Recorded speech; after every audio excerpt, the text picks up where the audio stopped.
긴기림의 비평을 전기 비평과 후기 비평으로 질적 변화가 일어나는 지점을 포착해서 둘로 나눈 다음에 그 각각의 비평을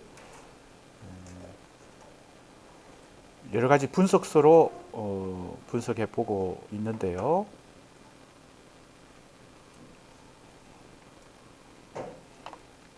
실제 우리가 긴기림의 비평문을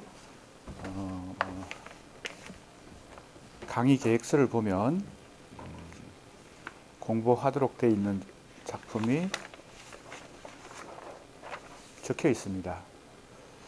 시의 모더니티, 새 인간성과 비평정신, 기교주의 비판, 시인으로서 현실에 적극 관심, 모더니즘의 역사적 위치.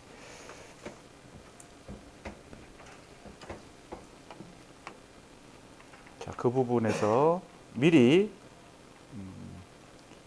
이 분석소들에 해당되는 요소들을 한번 먼저 살펴본 다음에 실제 비평을 읽어보면 조금 더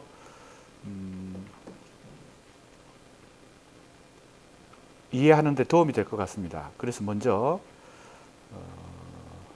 포인트를 먼저 찾아서 각 긴기림 비평의 전기 비평과 후기 비평의 핵심 요소들을 먼저 한번 찾아본 다음에 텍스트를 읽어보겠습니다. 교재가 있는 사람은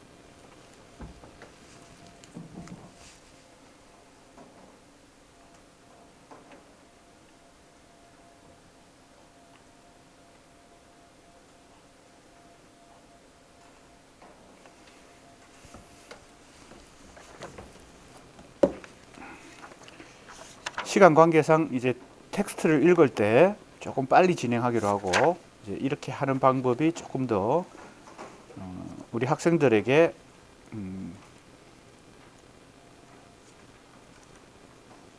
이해하는데 도움이 될 것 같습니다.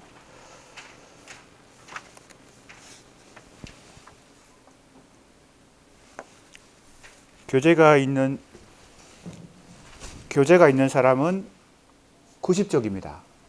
긴기림의 실론. 자,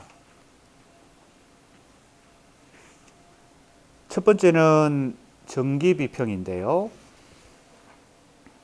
즉 낭만주의를 재평가하고 수용한 이후에 신휴머니즘, 새로운 휴머니즘을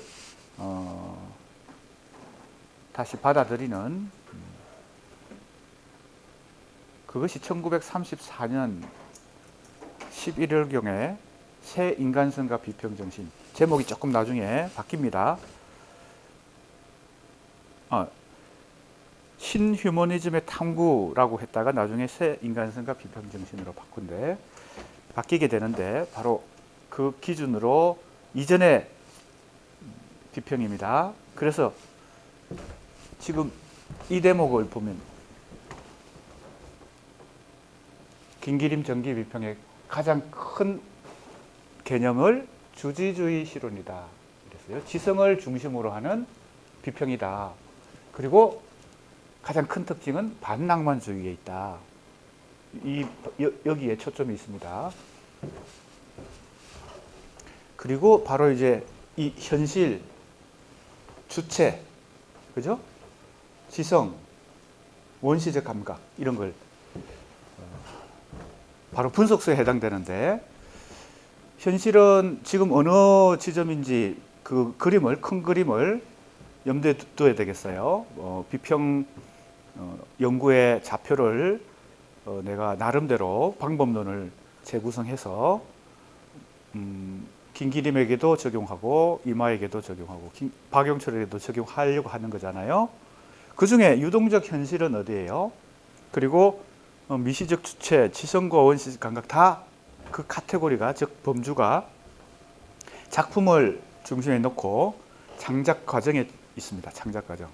비평가나 독자가 이 작품을 수용하는 이 두 번째 이 카테고리 이것이 아니고 창작 과정의 일단 중심을 김기림이 관심을 갖고 있다는 걸 알 수 있고요. 그 중에 바로 이 창작 과정에 주체가 있고 현실이 있어서 상호작용하는 것이 가장 먼저 일어나는 일이죠. 이때 이 주체가 어떤 주체냐고요? 바로 미시적 주체다. 이제 찾아보면 됩니다. 이걸 내가 먼저 설정한 게 아니라 텍스트를 다 읽어보고 기납적으로 도출한 결과입니다. 현실은 어떠냐? 유동적 현실이다. 그래서 미시적 주체가 유동적 현실과 만나서 그죠? 상호작용한다고 생각하는 거죠. 김기림의 경우는요. 그런데 이때 지성이 중요하다 하고 했으니까 이게 주지주의 실론이라고 큰 특징을 정기비평에 김기림 정기비평의 큰 특징을 주지주의 실론이라고 말할 수 있는 것도 이 지성을 강조하기 때문인데 이 지성은 어디에 속하는 거예요? 그 그림에서 주체와 현실의 그죠? 매개. 주체가 현실을 어떻게 만나고 어떻게 흡수하고 어떻게 상호작용하는가 할 때 뭘 중요하게 생각한다고요? 문학인들은 시인이든 소설가든 비평가든 이 지성으로 현실을 파악해야 된다. 이렇게 생각했으니까 지성이죠. 그러니까 모더니즘 이전의 대표적인 문학의 특성이 낭만주의 혹은 상징주의라면 낭만주의나 상징주의 문학에서는 이 지성을 그렇게 강조하지 않았죠. 예. 감정을 중시했잖아요. 감정. 특히 낭만주의를 대표적으로 지금 비교해보면 쉽게 알 수 있습니다.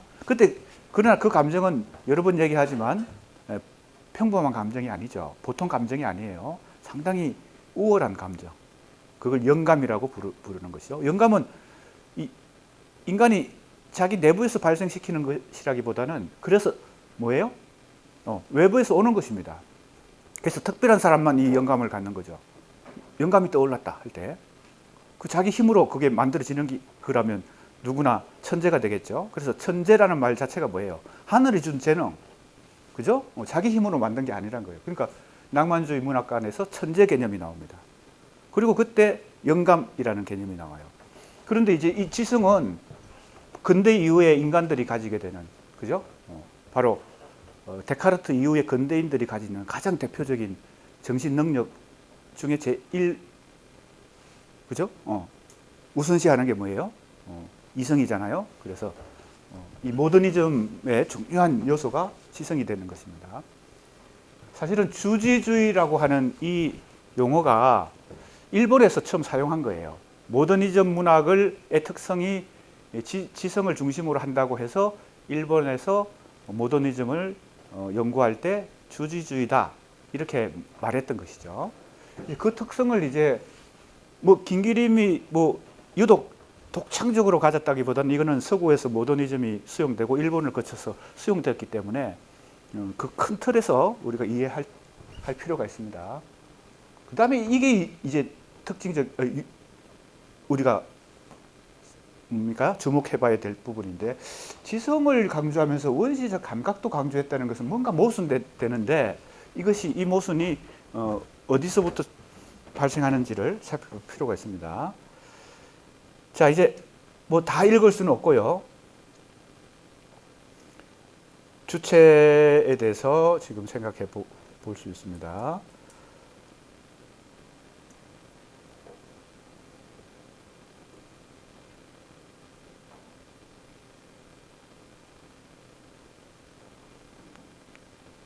낭만주의를 반대하는 동시에 카프 문학, 즉 계급투쟁을 이라는 사회주의 사상을 전파하는 것에 도구로 문학을 사용하는 거. 그걸 이제 소위 말하는 목적 문학이다. 목적 의식을 갖고 문학을 한다. 이렇게 생각했기 때문에 그 프로 문학에 대해서도 프롤레타리안 문학에 대해서도 비판하니까 양쪽을 다 비판합니다.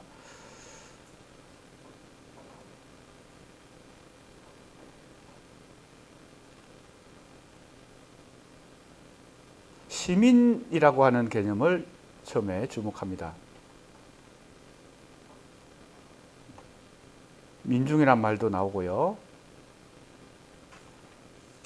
노동자, 농민 중심의 민중 개념이 아니고 이때 민중은 그러니까 이마나 프롤레타리아 문학에서 얘기하는 그 민중 개념. 용어는 똑같지만 그 의미는 조금씩 다릅니다. 우리가 뭐 민주주의 할 때 민주, 그죠? 백성이 주인이 된다는 뜻인데 그때 민중 이런 개념들이 그 개념을 사용하는 사람마다 조금씩 의미는 다르게 사용할 수 있기 때문에 그걸 조심해야 되겠습니다. 현실 개념도 여기 정확하게 나오죠. 뭐라고 얘기합니까? 현실이라 함은 주관까지를 포함한 객관의 어떤 공간적, 시간적 일점을 의미한다 그랬는데요.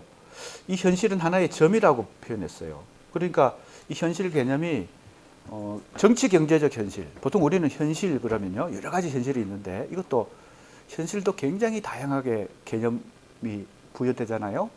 근데 보통 우리가 사회 현실 그러면 이제 객관적 특징을 갖는 것이죠. 인간 내면의 어떤 주관성이 아니고 외부에 있는 객관적 어떤 물질적인 요소, 이것을 우리가 보통 현실이라 그러잖아요. 그런데 이제 이 현실을 이마가 보는 현실은 완전 정치 경제적 현실입니다. 그죠? 그래야 그 경제적 현실 속에서 바로 계급의, 그죠? 차이가 있고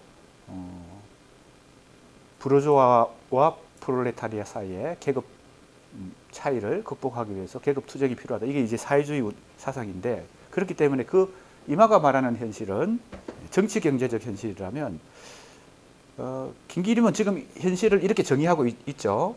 주관을 포함한 객관인데, 자, 이 부분을 잘 보세요. 이마는 완전히 객관적인 것만을 현실이라고 볼 텐데, 김기림은 주관까지 포함한 객관을 현실이라고 보고 그것도 공간적, 시간적 일점으로 봅니다. 그죠? 그리고 교차점이다. 그런데 또 동요하고 있다 그랬잖아요. 그러니까 이 하나의 점인데, 공간적, 시간적 점인데 현실은 이게 계속 움직이고 있다. 고정된 현실관이 아닌 것이죠. 현실은 시간적으로 부단히 어떤 일점에서 일점으로 동요하고 있다. 이걸 포착해야 된다는 거죠. 이 움직이는 현실을 포착해야 된다. 그래서 이제 이런 우리가 읽어보는 텍스트에서 이 구절이 나오는 것은 아니니까 우리가 이제 미리 한번 현실관을 살펴보는 겁니다. 그래서 이제 내가 유동적 현실이다. 이렇게 개념을 이제 나름대로 내가 연구하면서 붙인 것입니다. 텍스트에 근거해서 개념화하는 거죠. 그 다음에 주체가 작은 주체다, 작은 주관이다, 이런 말이 또 이제 여기 현실관이 나옵니다. 현실의 한 단편이면서 그것이 상관하는 현실 전부를 대표하는 부분이다. 시에 나타나는 현실은 단순한 현실의 단편이 아니다. 이렇게 했어요. 그죠? 여기도 현실관입니다. 곳곳에 이 비평문에서 현실을 어떻게 보는지를 이제 다 찾아보는 것이죠. 자, 현실관은 지금 얘기한 대로 이제 텍스트에서 찾아서 생각해 볼 수 있고요. 그 다음에 주체 개념이 어떻게 곳곳에서 나옵니다. 근데 주체 개념이 김기림 비평 전체에서 굉장히 다양하게 변화되는 가장 대표적인 요소가 주체 개념입니다. 전기 비평 안에서도 계속 새로운 개념을 모색하고요. 후기 비평 가면 또 집단적 주체 속에서 여러 가지 개념들을, 주체 개념을 모색합니다. 그래서 계속 변동하고 있는 대표적인 이 분석 요소 중에 하나가 김기림에 있어서는 비평가마다 다르지만 여기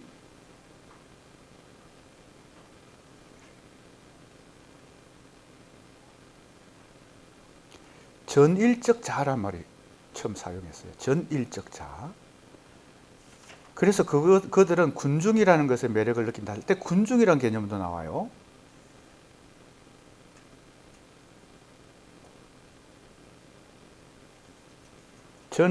현실적인 전일체, 전일적 정서, 전일적 자로서의 군중의 첫 번째 주목한다고 볼 수 있습니다. 이 텍스트에서는요, 군중이 상당히 중요한 개념으로 대두된 것이 바로 이 시기입니다. 1930년대. 이것은 한국뿐만 아니고요, 세계적인 어떤 흐름 속에서 군중이 등장합니다. 발트 베냐민의 이 비평문들 혹은 이론서들을 읽어보면 발트 베냐민이 독일, 프랑스 뭐 여기서 유럽에서 활동하는 그 시기에 이 군중이란 게 사회 현상으로 나타나요. 그래서 이 군중은 근대성, 현대성, 모더니티의 여러 사회 현상 중에 아주 중요한 연구 대상이 되는 군중입니다. 지금도 물론 우리는 그러나 이제 이 개념들이 계속 이제 바뀌면서 시대별로 대중이라는 말을 쓰기도 하죠. 나중에 지금도 대중이라는 말은 많이 씁니다. 대중문화 할 때 대중 쓰죠. 군중이라는 개념이 있고 대중이 있고요. 여러 가지 개념들이 또 근대 이후에 20세기 이후에 발생합니다. 그러니까 이건 좀 익명적인 어떤 집단적 어떤 주체 개념이죠. 김기림도 이 군중에 대해서 관심을 가졌다 이렇게 처음에 볼 수 있습니다. 근데 이 군중은 아직 특별히 어떤 계급 개념은 아니죠. 그런 의미에서 임화와 이 주체 개념이 다룰 수 있습니다. 물론 임화는 아주 선명하게 지금 여기에 해당되는 아까 김기림 정기 비평의 현실관에 해당되는 것이 프롤레타리아, 그죠? 무산자 계급이라면 주체가 그렇다면 현실은 정치 경제적 현실이다. 굉장히 선명하지만 임화는 김기림은 계속 뭔가를 모색합니다. 군중에 주목을 했다는 것이 첫 번째 이 텍스트에서 발견된 것이고요. 여기 보면 군중을 하나의 주체 개념으로 인식했는데 이게 이제 좀 불명확하잖아요. 군중이라는 개념이. 여기 이제 벤야민이 여기 나옵니다. 군중 개념이 등장했던 보들레르 작품을 심층적으로 분석한 사람 중에 한 사람이 또 이 발트 베냐민이에요. 물론 보들레르는 발트 베냐민보다는 앞선 시대에 활동을 한 시인이지만 보들레르 시에 이미 군중이 등장한다라고 한 거죠. 발트 베냐민을 여기서 언급하는 이유는 지금 1930년대 초에 지금 김기림의 비평문들이 지금 우리가 공부하고 있는 이 정기 비평들이 지금 나오고 있는 거잖아요. 34년까지, 30년 초에서 34년까지. 이 시기가 발트 베냐민이 독일, 프랑스, 유럽에서 활동하던 시기입니다. 20년대부터 30년대. 동시대예요. 그러니까 우리가 이제 한국 문학을 연구하면서 공부하면서 세계 문학 속에서 지금 그 위상을 계속 공부를 하고 또 동아시아하고도 비교하면서 연구를 하는 것이 이제 지금 중요한데 물론 뭐 처음부터 그렇게 너무 광범위하게 비교 문학적으로 이렇게 하기에는 역량이 부족할 수 있지만 그래서 이제 한국 문학을 집중적으로 공부해야 되지만 그걸 염두에 두면서 세계 문학 혹은 아시아 문학과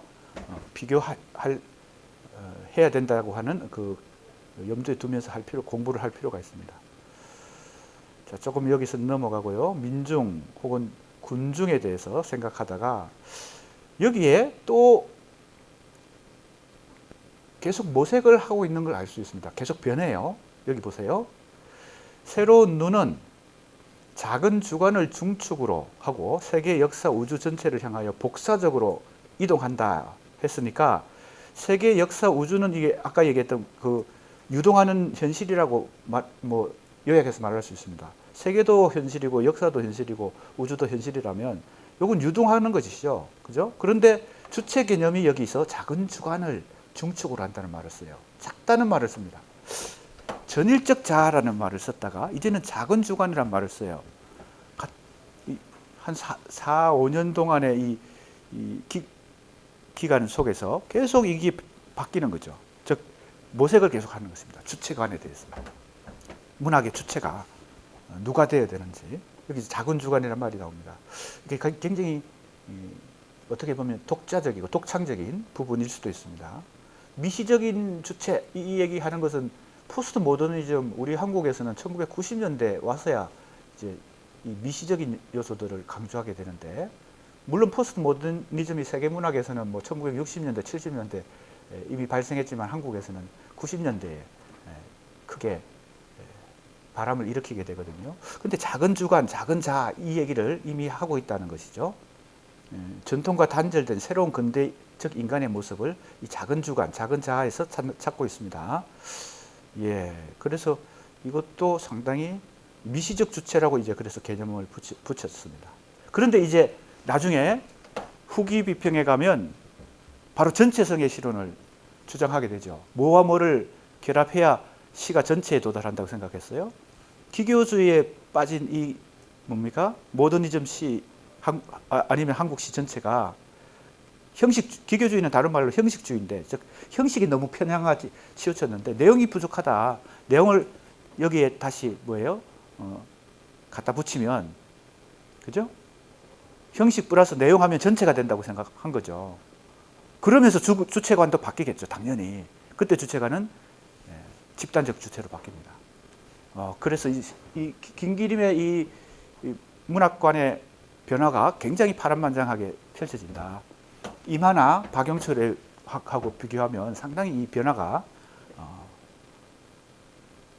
있다는 것을 우리가, 그래서 지금 이 현실과 전기비평의 현실관과 주체관 이것만 갖고도 이제 상당한 김기림 전기비평의 특성을 포착해 볼 수 있다는 겁니다. 그 다음에 이제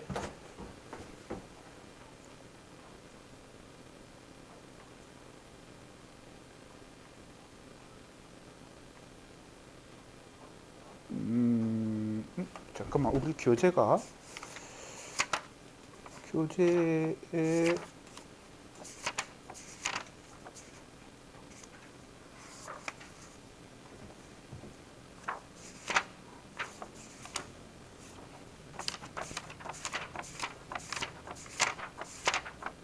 네, 시대정신 하는 부분 보겠습니다. 몇 페이지인가 하면 101쪽입니다. 좀 요약적으로 보기 때문에 좀 빨리 가겠습니다. 101쪽 보세요. 지금 요 개념을 한번 잘 생각해 보세요. 그 그림에서 지금 창작 과정의 카테고리입니다. 주체와 현실이 지금 포착됐어요. 그 다음 우리가 분석해야 될 분석소는 매개 1입니다. 그죠? 매개 1은 주체가 현실과 상호작용하거나, 그죠? 관계를 맺는 그 요소죠.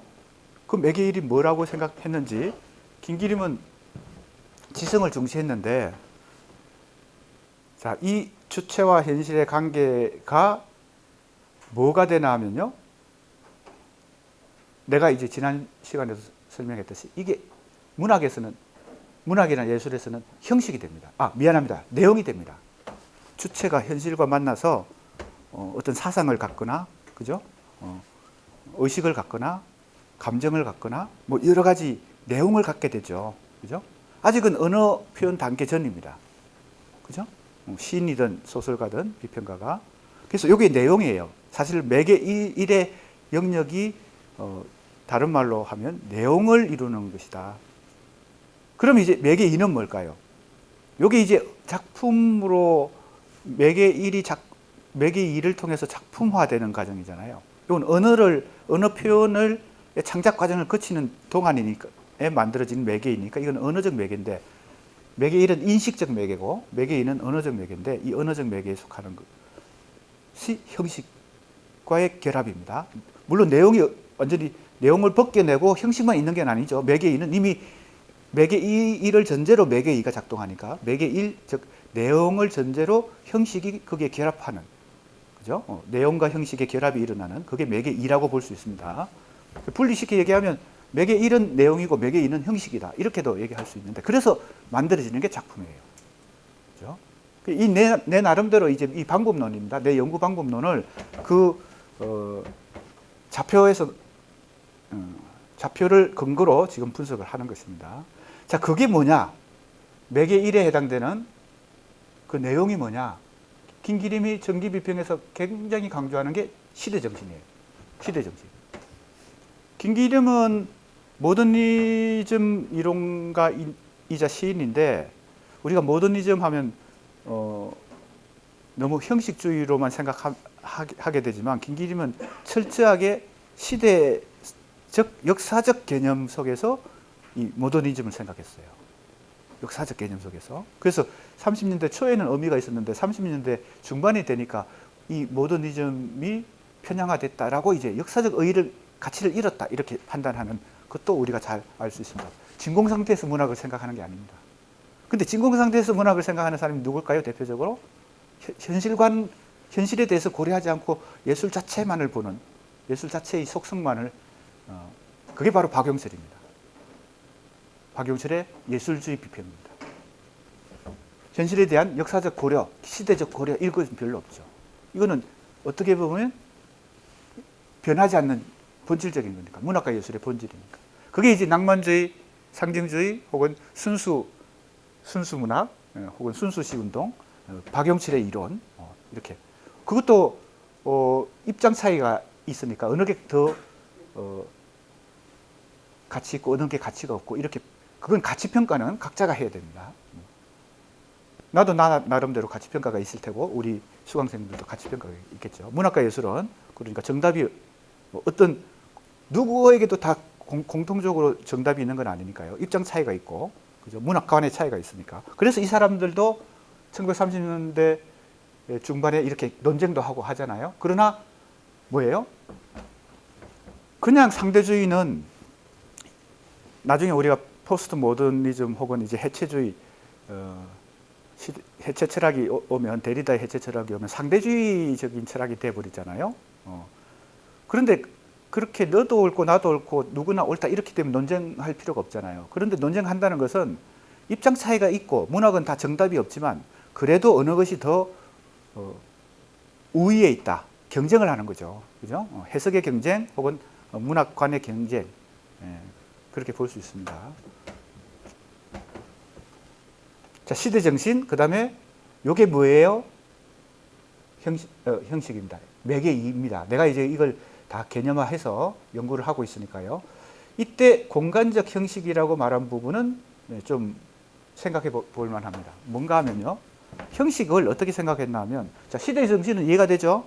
시대 정신이 주체는 어떤 주체예요? 처음에는 민중이라는 개념을 썼다가, 그 다음에 군중이라는 개념을 썼다가, 그 다음에는 작은 주관, 작은 주체 이런 개념을 쓰는 식으로 계속 바뀌었고요. 주체관은요. 현실은 움직이는 유동적인 현실이에요. 시간과 공간의 일점이야. 하나의 점인데 이 점이 계속 시간에 따라서 공간에 따라서 움직여요. 이게 유동적 현실이야. 요 두 개가 만나서 내용을 이루는데, 문학의 내용을 이루는데 그게 뭐라고 생각했다고요? 시대 정신이다. 시대 정신에 투철해야 된다. 시대 정신을 잘 포착해야 되겠지. 시를 쓰든 소설을 쓰든. 뭐 지금도 다 우리가 지금 2024년을 살고 있지만 우리에게도 적용해 볼 만한 얘기죠. 시대 정신이 필요하다. 시를 쓰는 시인이든 소설가든, 그죠? 비평가든. 그 다음에 이제 그 시대 정신을 가지고 이 작품을 만들 때, 시를 쓰건 소설을 쓰건 작품을 만들 때 뭐가 중요하다고 생각했냐면, 이게 형식인데, 그게 여기 내가 개념한 것입니다. 공간적 형식인데, 왜 공간적 형식인가 하면요. 시의 형식을 이 건축학적 설계라고 설명을 해요. 건축학적 설계. 뭐가 가진, 언어가 가진. 건축학 그러면 우리는 현실에서 공간적 개념만 생각하지만 언어의 건축학적 설계, 정확한 말로는요. 언어의 건축학적 설계니까 언어가 뭘로 되어 있다는 거예요? 소리, 그 다음에 형태, 그죠? 시각적인 거, 음악적인 거, 시각적인 거. 그러니까 시인이 언어가 가지고 있는 이 시각적인 요소, 그리고 뭡니까? 회화적 요소 혹은 공간적 요소, 음악적은 시간적 요소죠. 그 다음에 의미, 주제, 이 세 가지를 건축학적으로 설계해야 된다고 생각했어요. 시인이 시를 쓸 때. 그러니까 이제 내가 이걸 공간적 형식이라고 좀 큰 개념으로 이렇게 쓴 것입니다. 설명을 구체적으로 하면 그런 설명이에요. 언어의 건축학적 설계라는 말로, 그래서 거기에 부합하는 가장 우수한 시인으로 정지용을 이제 높이 평가하면서 그렇게 한 것입니다. 여기 자 보세요. 시대 정신이 나오죠. 한 시대의 시대 정신. 그 시대의 이대는, 이 이대는 아마 이상적인 어떤, 그죠? 이념 이런 걸 얘기하는 것 같아요.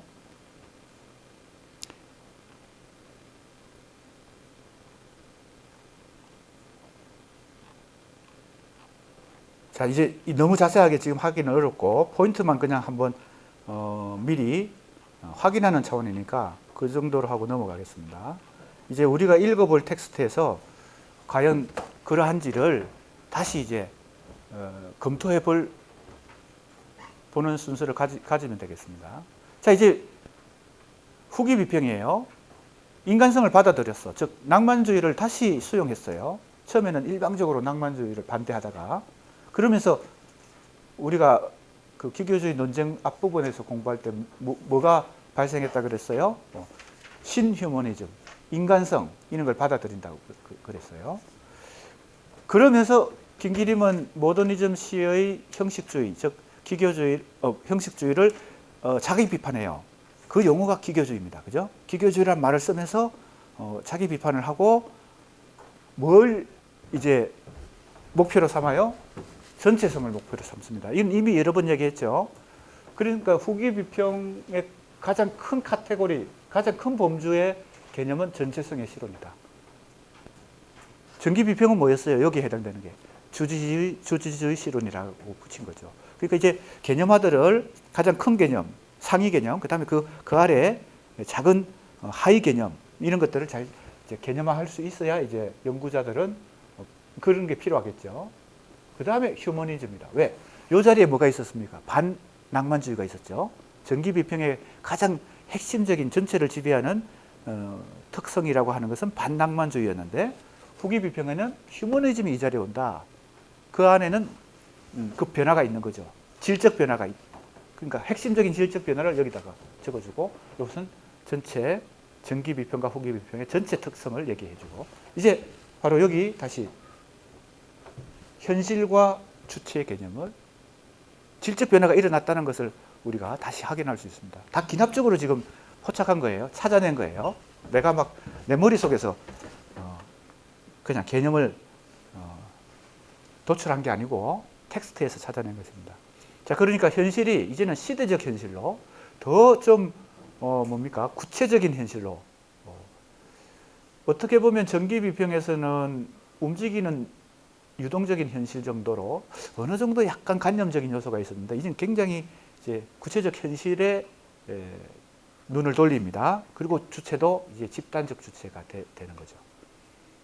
자, 그러면서 이게 바로 뭘까요? 풍자와 모랄이 시대 정신을 대신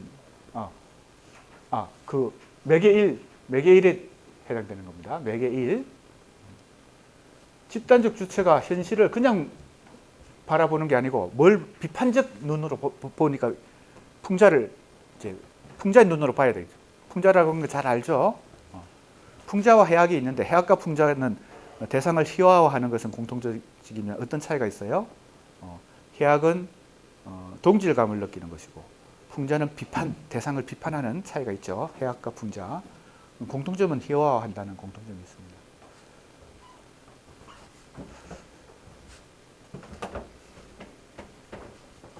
자,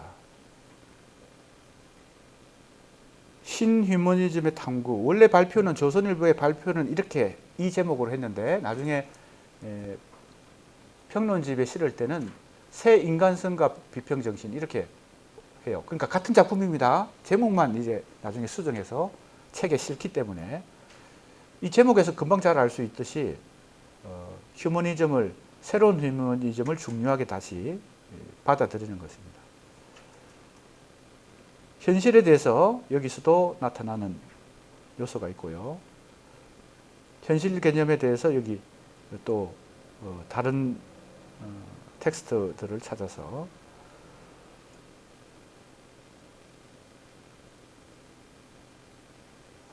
주체 개념에 대해서도 살펴보면 인간에서 멀어지는 비례로 또한 그들과 민중과의 거리도 멀어진다. 이 민중이 이제는 처음에 이제 여기 지식계급도 나오죠.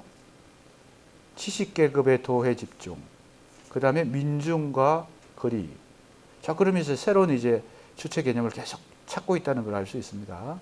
지식 개념도, 그 다음에 민중 개념도,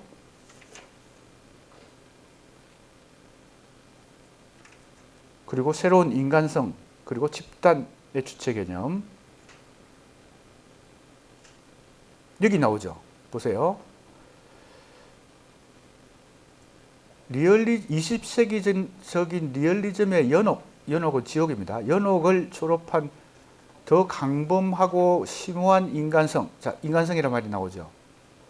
왜 이걸 졸업해야 돼요? 20세기적인 리얼리즘을 왜 졸업해야 돼요? 리얼리즘을 통과하고 다시 낭만주의적인 인간성을 받아들이니까 신휴머니즘이에요.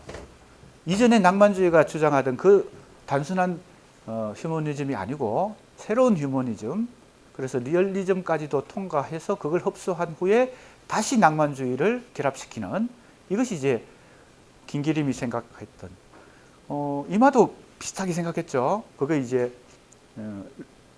소련에서 출발한 그 사회주의 리얼리즘을 이제 수용하면서 혁명적 낭만주의, 그 안에 역시 혁명에도 낭만 정신이 필요하다. 이마와 김기림은 사실은 결이 다르지만 사실은 비슷한 경로로 지금 가고 있다는 것을 알 수 있습니다. 그래서 이제 집단 개념이 나타난다.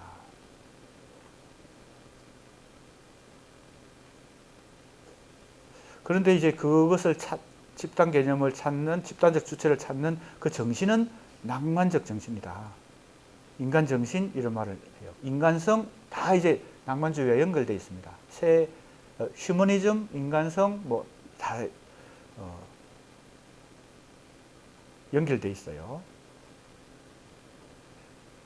이건 이미 다 앞에서 휴머니즘론의 이제 세계적으로 세계 문학도 그렇고 한국 문학도 휴머니즘론이 이 시기에 팽창하고 있다는 것을 우리가 염두에 둘 필요가 있습니다. 그리고 나서 풍자를 강조하고 또 모랄을 강조합니다. 모랄, 한국 문학이 2000년대 아주 최근이죠.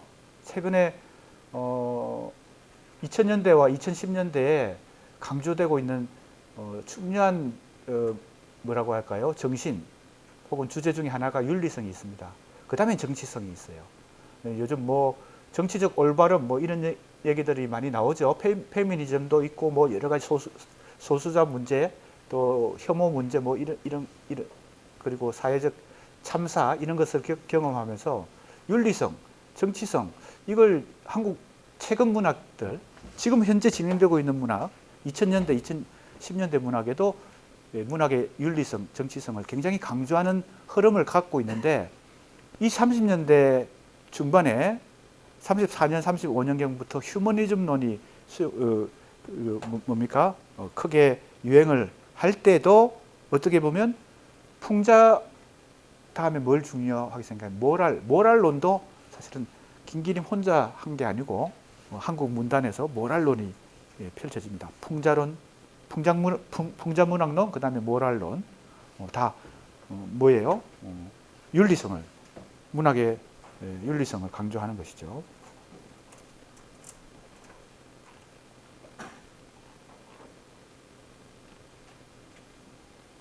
자, 이제 김기림 비평문을 빨리 이제 같이 살펴보겠습니다. 김기림 비평이 크게 어떤 특성을 가지고 또 어떻게 전개되는지, 전기 비평과 후기 비평은 또 어떻게 달라지는지, 그 우리가 파일로 배부한 부교재를 살펴보면 되겠습니다.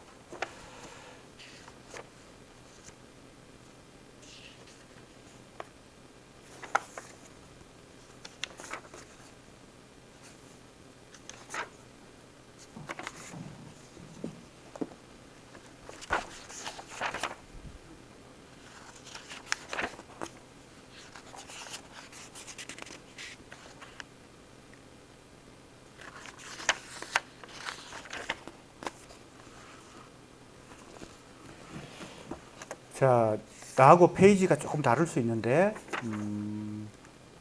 뭐부터 보나 하면요.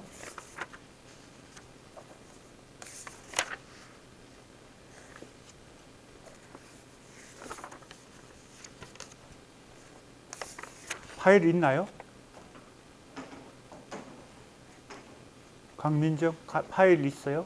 파일 열어보면 김기림의 비평문들이 쭉 나오죠. 거기서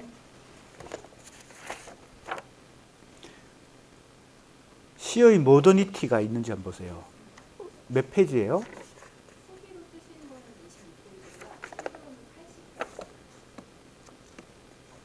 손으로 밑에 표기가 되어 있는 것은 숫자가 26페이지예요. 다른 사람들도 손으로 된 거 26쪽 한번 찾아보세요. 자, 찾았습니까?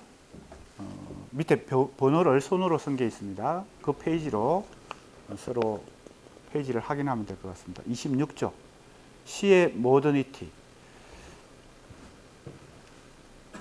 이것도 원래 이제 발표했을 때는 포에시와 모더니티인데 이름을 제목을 좀 바꿔서 나중에 책에 실습니다. 그래서 이 책에서 스캔한 것이니까 시의 모더니티입니다.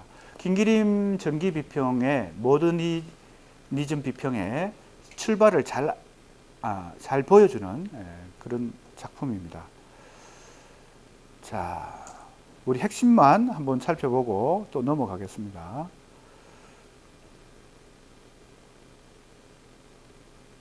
(4번) 번호가 붙어 있는 거. 감성에는 두 가지 딴 카테고리가 있다. 다다 이후에 초조한 말초신경과 태폐적인 감성, 다른 하나는 아주 프리미티브한 직관적인 감성이 그것이다. 자, 여기 찾았죠? 자, 감성을 둘로 두 가지 카테고리 범주로 나누는데 첫 번째는 다다이즘. 다다이즘도 크게 보면 모더니즘의 문해사조죠. 특히 유럽의 아방가르드에 속하는 다다이즘. 나중에 다다이즘이 초현실주의의 시초가 모태가 되죠. 그런데 그 다다이즘의 문학 예술이 초조한 말초신경 혹은 태폐적인 감성 이런 게 있다고 보는 겁니다. 그런 면이 있을 수 있죠. 물론 그게 다는 아니죠. 조금 더 다다이즘 문학 예술이 갖고 있는 본질과 심층적인 탐구가 필요한데 김기림은 일단 그렇게 봤어요. 그런 면이 있다. 그 말초적인 감성이 있다. 다다이즘에. 그리고 또 하나는 아주 다른 것인데 프리미티브한, 이 말이 뭐예요? 이게 영어를 그냥 우리말로 음력만 해놨는데 이게 원시적인, 원초적인 이런 뜻이니까요. 원시적인 직관적 감성이 있다 그랬어요. 자, 이게 쉽지 않습니다.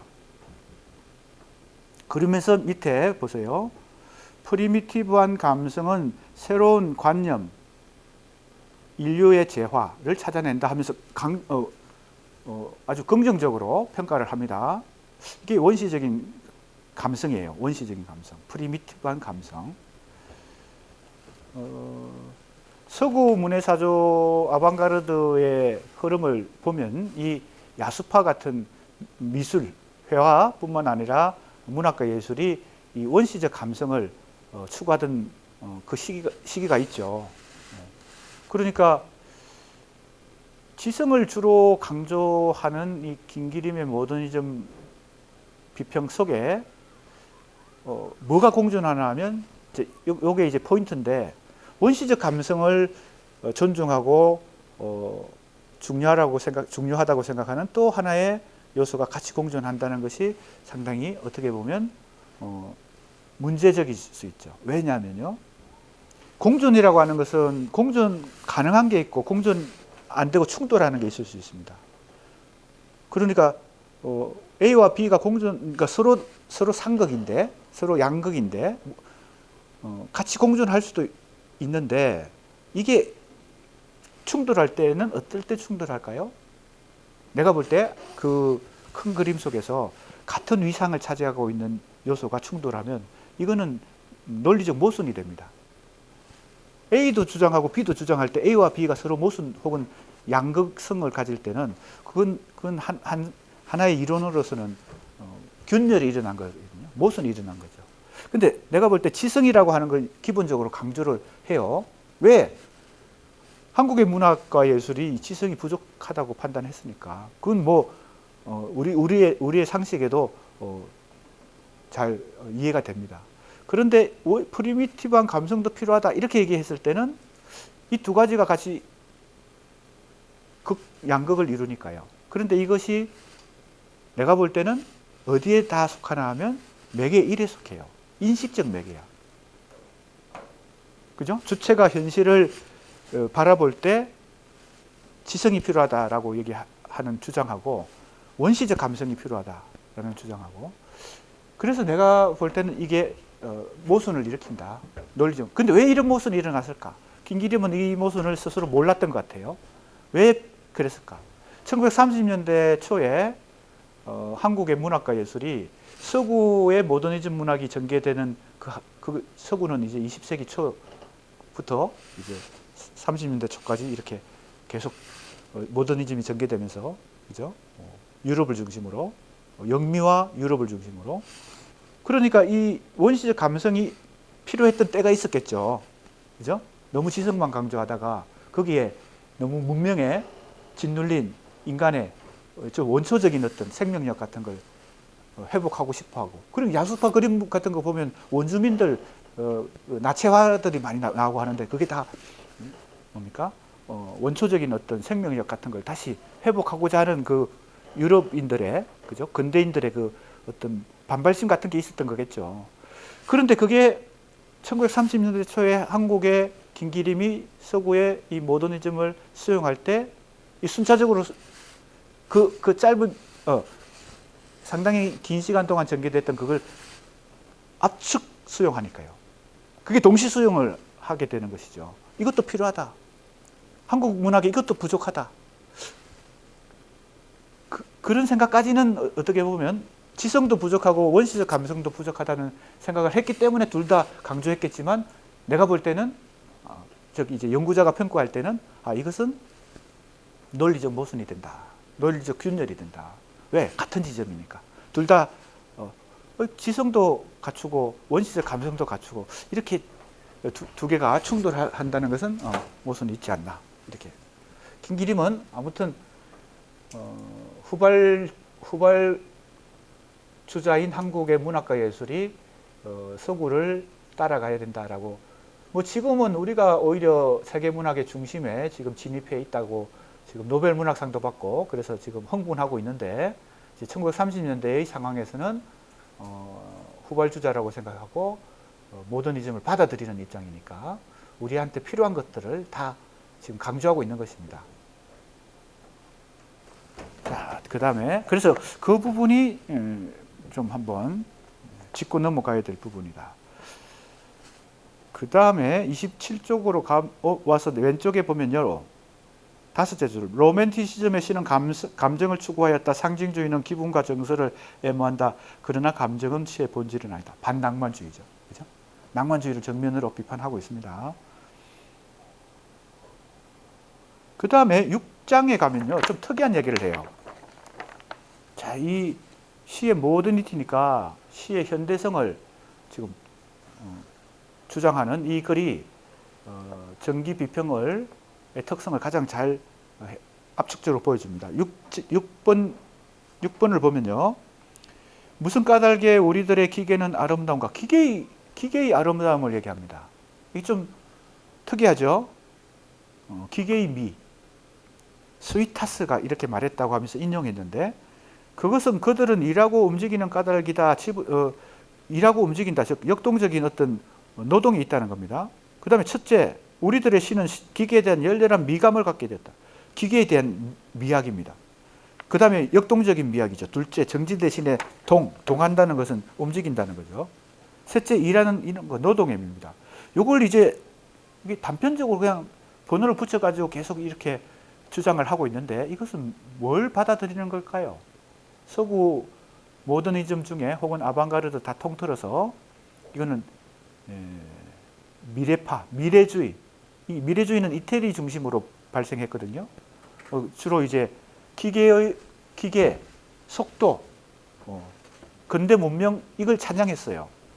그러니까 문학과 예술도 이 기계의 아름다움, 그죠? 그리고 속도, 문명의 질서 이것을 따라서 문학과 예술도 변해야 된다라고 생각한 게 미래주의인데 이태리 중심으로 이게 바로 이제 아방가르드의 하나였어요. 아방가르드. 크게 보면 모더니즘이지. 1920년대 초에 발생한 모더니즘의 하나죠. 근데 이 기계와 기계를 찬양하고 속도를 찬양하는 이 미래주의는 정치적으로는 나중에 이태리 파시즘하고 결부가 됩니다. 그래서 전쟁까지도 찬양을 해요. 그러니까 파시즘적인 요소가 나중에는 연결이 되는 그런 미학을 보여줍니다. 그런데 일단 미래주의도 수용한다는 걸 알 수 있습니다. 그죠? 지성을 기본적으로 중요하게 생각했고, 그 다음에 원시적 감성도 중요하다고 얘기했고, 그 다음에 기계의 아름다움, 그죠? 미래주의도 지금 수용하고 있는 형편입니다.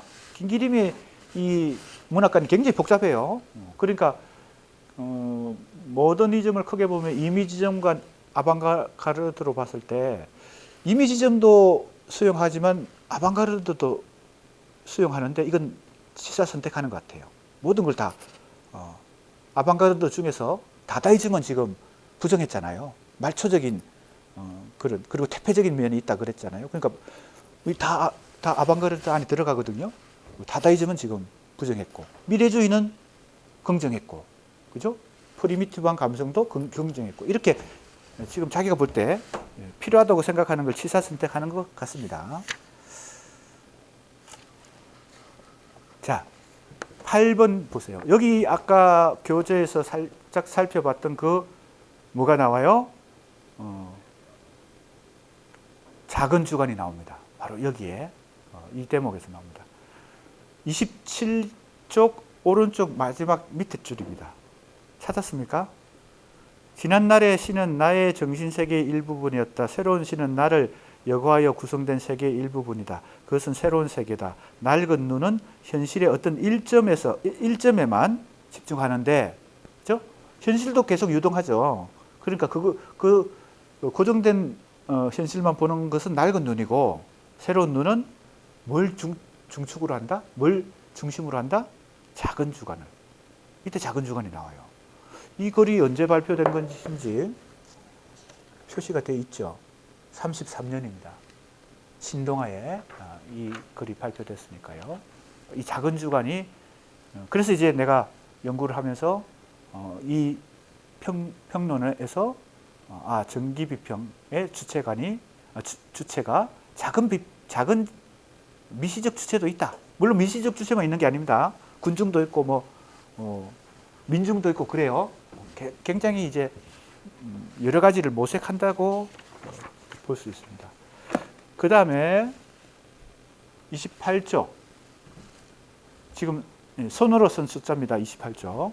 과거의 시와 새로운 시를 이렇게 쭉 아주 이분법적으로, 사실은 어떻게 보면 좀 단편적인 지식 같기도 하죠. 과거의 시는 이런데 새로운 시는 이렇다라고 얘기합니다.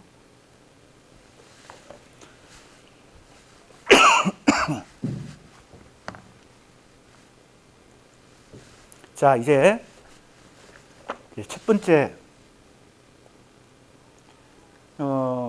과거의 시와 미래의 새로운 시를 이렇게 선명하게 구별하면서 모더니즘의 가장 기본 원칙은 새로움이거든요. 전통을 부정하고 새로운 걸 추구하는 거. 이게 모더니즘이거든요. 그런 면에서 박용철로 대표되는 전통주의 문학 혹은 순수 문학, 낭만주의, 상징주의는 오랜 역사를 갖고 있고 전통이 있으니까 그 전통을 그대로 유지하는 것을 원칙으로 삼는다면, 모더니즘은 전통을 부정해요. 과거의 것을 항상. 그러니까 또 새로워지려고 하죠. 모더니스트가 되려면 자신의 과거의 문학도 계속 부정해야 돼. 진정한 모더니스트는 항상 새로워야 되니까요.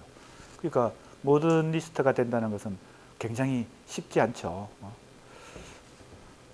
끝없이 전위적인, 즉 현실을 부정하고 배반하고 미래로 나아가는 그 문학과 예술을 하는 것이 바로 전위 예술인데, 그 전위 예술이 아방가르드죠. 아방가르드를 번역한 게 전위 예술입니다. 크게 보면 모더니즘의 기본 원리를 가장 강하게 극단적으로 보여주는 문해사조가 아방가르드죠. 그 안에 이제 다다이즘, 초현실주의, 입체파, 미래파 다 있죠. 그 안에 표현주의도 있고요. 그것이 이제 현실적으로 역사 속에서 현실적으로 강하게 드러났던 것이 20세기 초고, 그 아방가르드가 역사적 아방가르, 그래서 그걸 역사적 아방가르드다 이렇게 말합니다. 어떤 특정한 역사적 시기에 현실 속에 나타났다. 근데 그것은 역사적 아방가르드고, 원리적 측면에서의 아방가르드는 모든 문학과 예술은 이 아방가르드적 속성이 있어야 되겠죠. 그죠? 과거를 부정하고 미래를 향해서 새로운 전위적인 걸 자꾸 추구하는 거, 실험 정신. 그죠? 그러니까 이게 원리적 차원의 아방가르드는 그 아방가르드 정신에 속하는 것인데, 그건 어떤 예술이나 요구되는 거죠. 또 어떤 예술은 이걸 더 강조하고, 어떤 예술은 이걸 뭐 부정할 수도 있죠. 그죠? 전통주의 문학관을 가진 사람들은 아방가르드를 그렇게 좋아하지 않죠. 자, 두 번째 이제 비평문입니다. 30쪽입니다. 지금 읽은 시의 모더니티는 전기 비평의 가장 기초적인 기본적인 특성을 보여주는 내용으로 되어 있고요. 이제 바로 두 번째 비평문이 새 인간성과 비평정신입니다. 낭만주의를 다시 평가하게 되는, 그래서 질적 변화가 일어나는, 연도를 보면 이미 우리가 알고 있는 34년 11월이에요. 어디에? 조선일보에 이걸 발표하면서 바뀌게, 질적 변화가 일어나는데, 핵심은 낭만주의, 재평가다, 수용이다. 그래서 인간성이라는 말을 쓰게 된다라는 말이죠.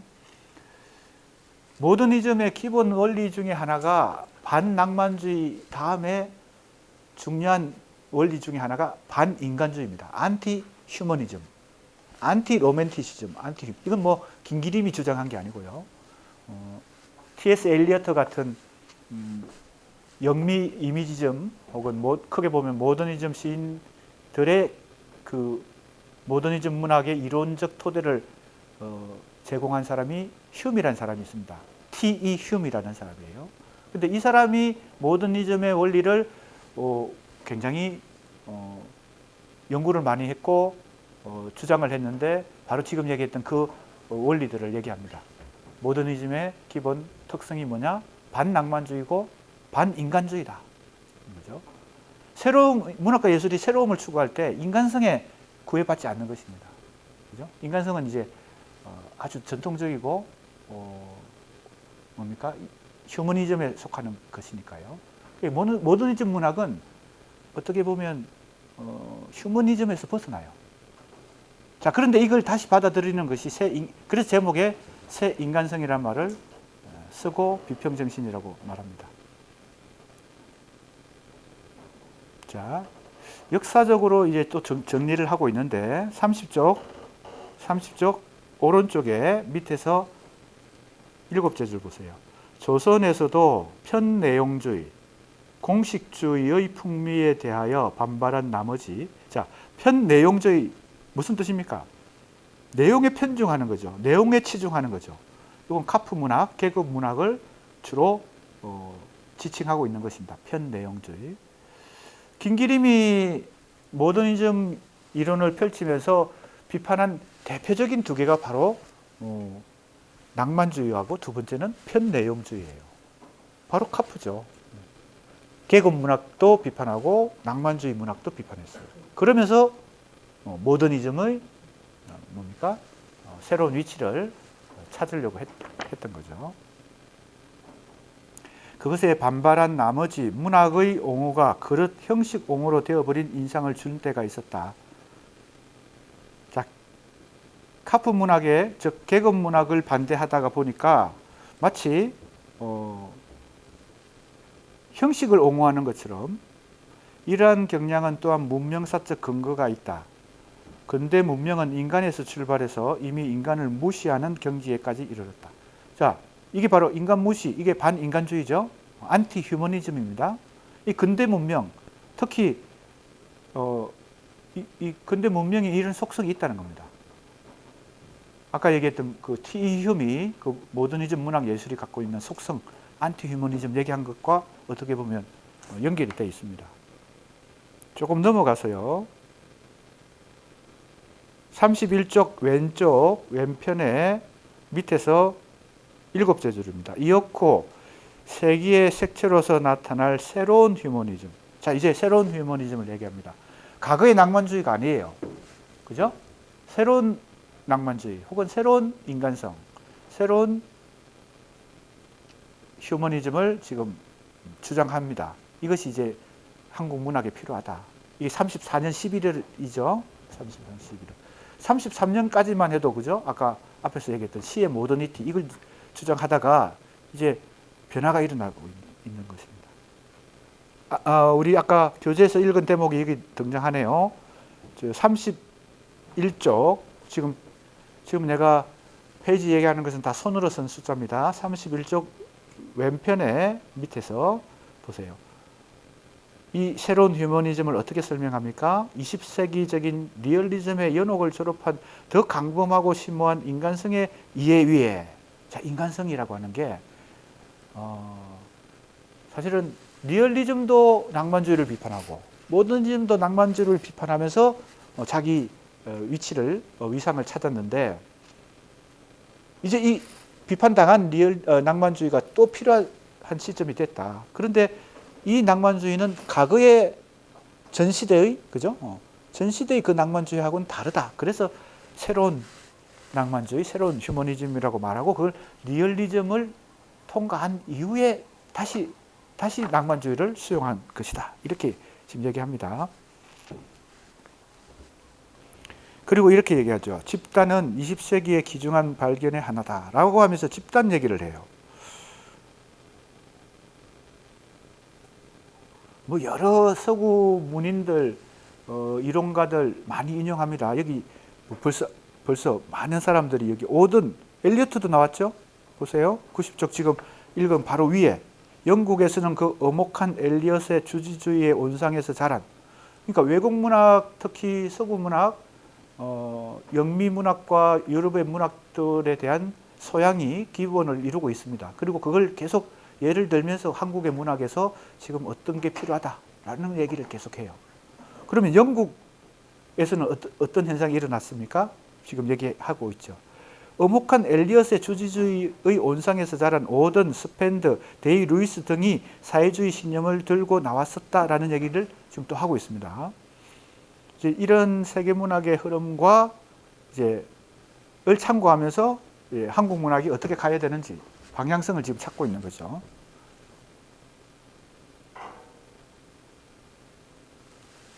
지드 얘기도 납니다. 지드는 앙드레 지드인데 91쪽, 31쪽 오른쪽 편에 가면요. 위에서 6제죠. 지드는 하고 나오죠. 그래서 뭐 서구 문학의 유명한 문인들, 이론가들 계속 인용하면서 자기 주장을 하고 있습니다. 자, 이제 뒤로 가면 31쪽 오른쪽에 밑에서 둘째 줄 예를 들면 자, 거기 번호를 붙여놨어요. 1, 2, 3, 4 한번 볼까요?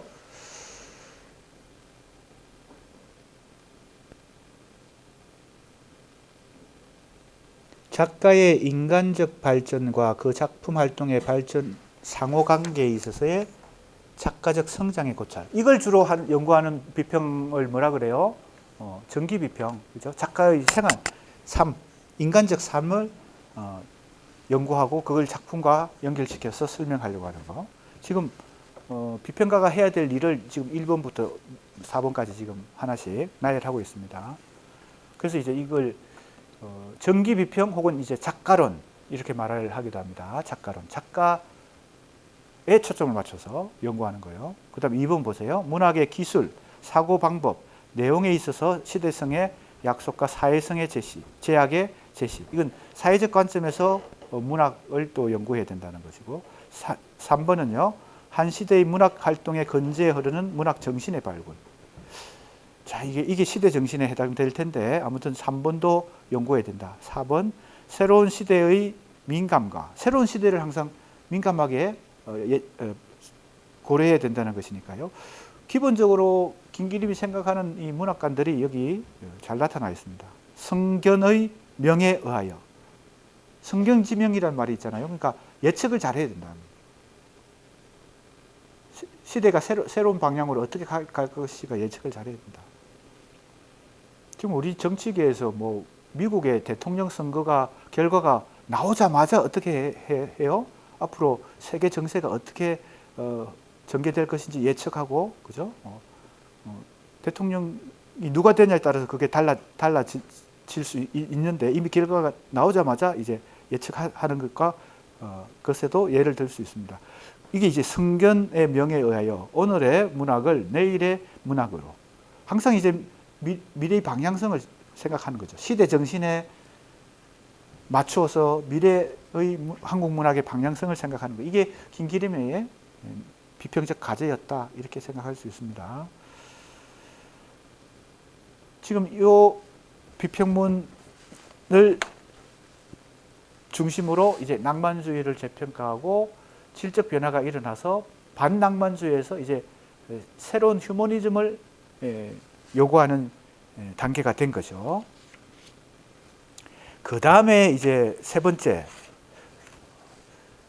요즘 비평문처럼 길지 않죠. 그죠? 이게 신문에 발표하고 이러니까 상당히 짧게 한 편 한 편이 전개됩니다.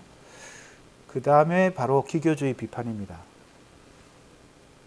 이게 이제 도화선이 되죠. 뭐에? 기교주의 논쟁의 도화선이 되죠. 35년 2월인가요? 여기 표시가 되어 있습니다. 그렇죠? 조선일보.